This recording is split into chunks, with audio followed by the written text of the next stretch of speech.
Hi guys, welcome back to my channel. It's Agnes. Today I'm going to be showing our conversion of a garage into a livable space. Back in October 2021 I have posted a tour of our house. This is 4-bedroom detached house in Surrey, and we now have another room added to the house. However, it has a separate entry because we have decided to convert our garage into a livable space. It was a single garage integrated in the house, and we've decided that this was the best thing to do. During the video I will show you the before and the after. I will talk to you about why we decided to convert this garage, and also I will discuss the costs. So if you're interested to hear everything about it, keep watching. So let me tell you, why have we decided to convert our garage into a livable space? So first of all, we have a family member that is staying with us for the last nearly half a year, and because of that we have got less space in the house, so we decided that it's best to actually build something. And since we had a space already available, we thought it's the best idea to just convert it into a place for him to live and stay in. I don't know how long is he going to be staying with us, but however long he's going to be here, this space is available just for him.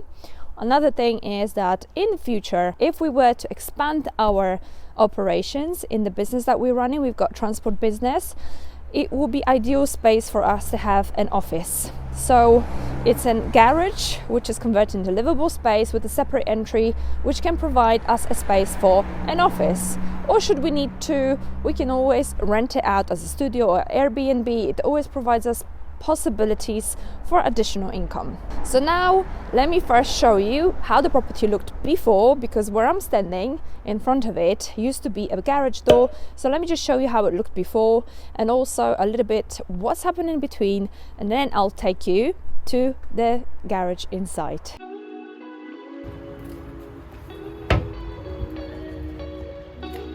we cleared most of it now, and whatever we don't need really is gonna go in a skip. There's a lot that needs to go in a skip. We need to take this machine, Josh. There's no space in there. I think you wait for the island. Not leaving there. After removing the garage door, the builders started to work on the brickwork, so they had to lay their little walls so that we could have the support for the window. The toilet that was inside the house was joined with the garage, and because of that we had to border it inside. So they boarded up our doors here just to make sure that the dust does not come through, because that will actually bring a lot of dust once they actually closing up or opening the wall on the other side. I'll show you how the wall looks now, because they started opening up from the other side.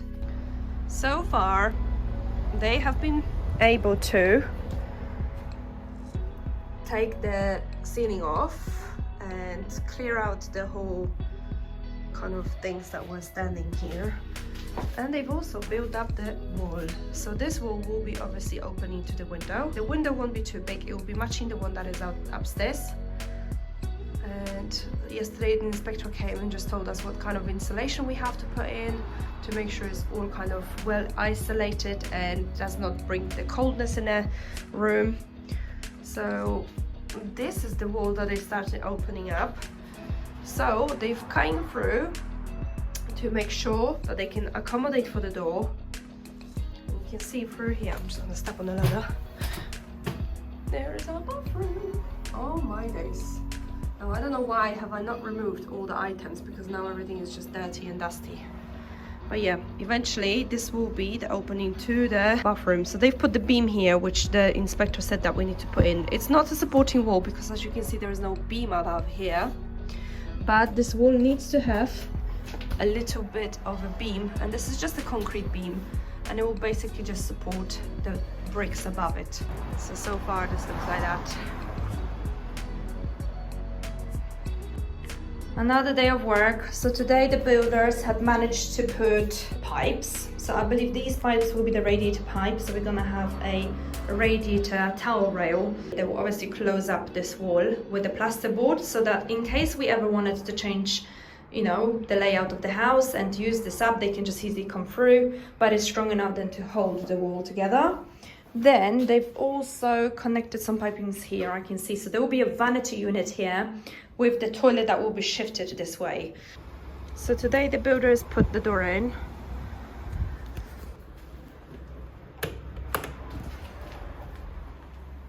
It very nice. We're 4 weeks into renovation. The windows have been put on and already sealed. This side of the wall has to be insulated because we have this external wall and the inspector said it needs to be isolated. This window's also been put up. So now that you've seen what the property looked before, let me take you inside so we can have a look what it looks like now. Come on in.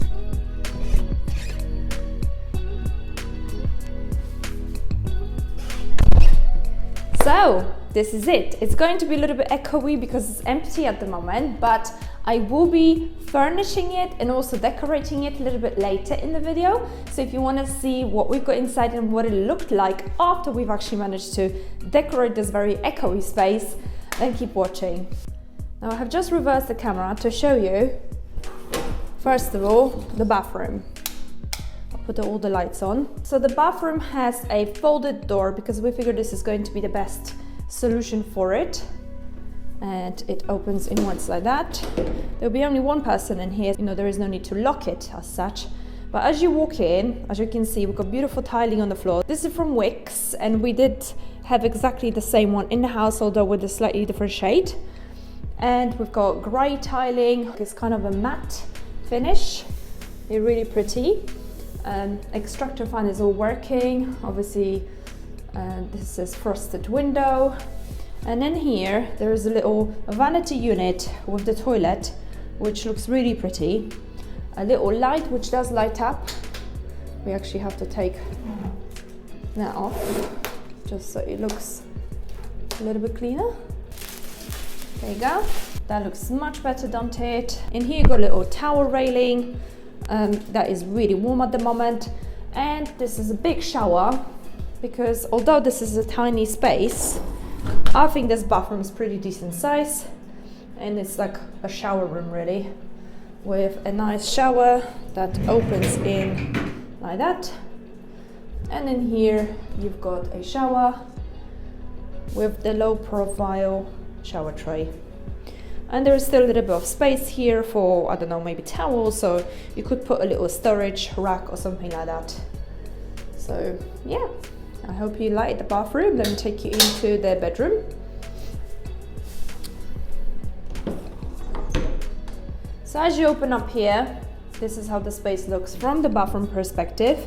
It is a 5.5 meters length of the room by 2.5 meters. So this is the little kitchen here. We decided it's best to put a little kitchenette because in case this is going to happen to be our office, it's nice to have a possibility to make a cup of tea and reheat the lunch needed to be, or if you wanted to, or even if we ever was to use this as a studio apartment or rent it out or Airbnb, there is always that possibility of making yourself a little bit of a food and reheating something. There is no hob as such, but there will be a microwave which is already standing here. We'll be fitting this in a little bit later.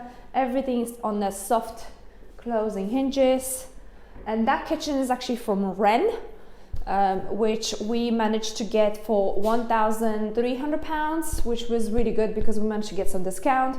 It isn't big, it only got 5 units, but that is enough. Let me just turn this around to show you the rest of the room. As you walk through the door, you have this unit here. Now this is been built around existing electricity and gas boxes, because there's a separate electricity unit which, in case the electricity goes off in this room, it can be managed from within. We don't have to go inside our main property just to fix things. So it has its own separate fuse box, and the gas meter is for the whole house. We have 2 big windows here.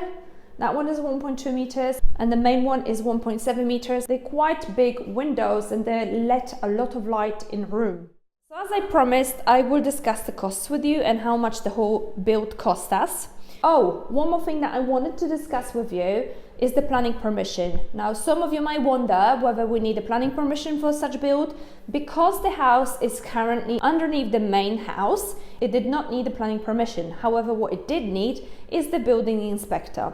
Because we were exchanging the main door, the garage door, into a window and it had a wall underneath. Half of it was obviously bricked and had a wall. We did need a building inspector. In the borough that we live, that cost £744 to be precise. And now we can, going forward, if we were to sell this property, we can actually include this as a part of the house. It will be counted as a livable space as opposed to just a garage, which will obviously add the value to the house. Another thing that I wanted to cover also before I move on to the full cost of it is the time scale. So the project was supposed to take us just under 2 months.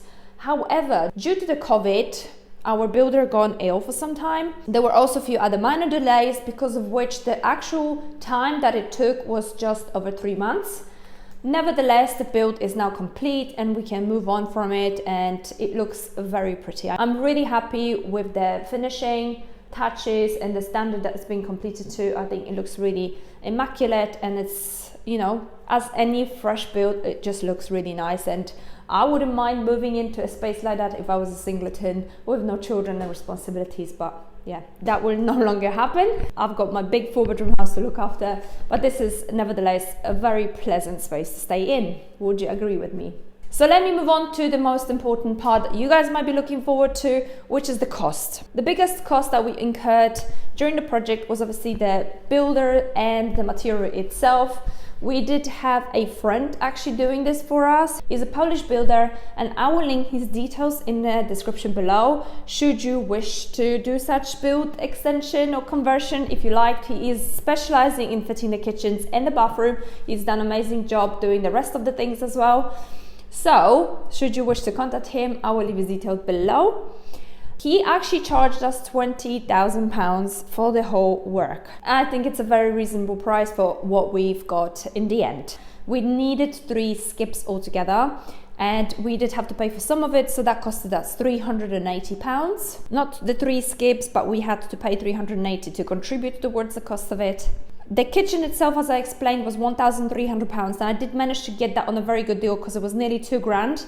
And with the discount that I managed to get was £1,300. The tiles, we did have to pick up tiles ourselves because obviously the builder didn't know what tiles did we want. So the tiles in the bathroom, the floor, the bathroom floor and the kitchen floor or the bedroom floor costed us just under £500. The appliances, which is the fridge, microwave and oven, toaster and the kettle, the whole appliances costed us £500. We did get some furniture as well, so we've got a little IKEA desk, we've got IKEA table, coffee table, we have IKEA PAX wardrobe, and also we've got a bed and a mattress. That costed us altogether under £600. And other bits and bobs that we needed to get for the property, that costed us about £100. So the total cost of this project was just under £25,000.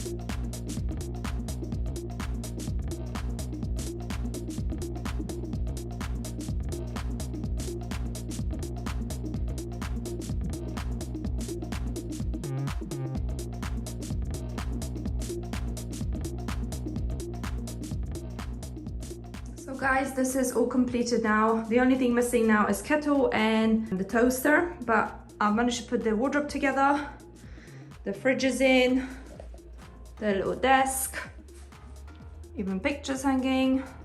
Oh, another thing is missing is blinds. I need to buy roller blinds.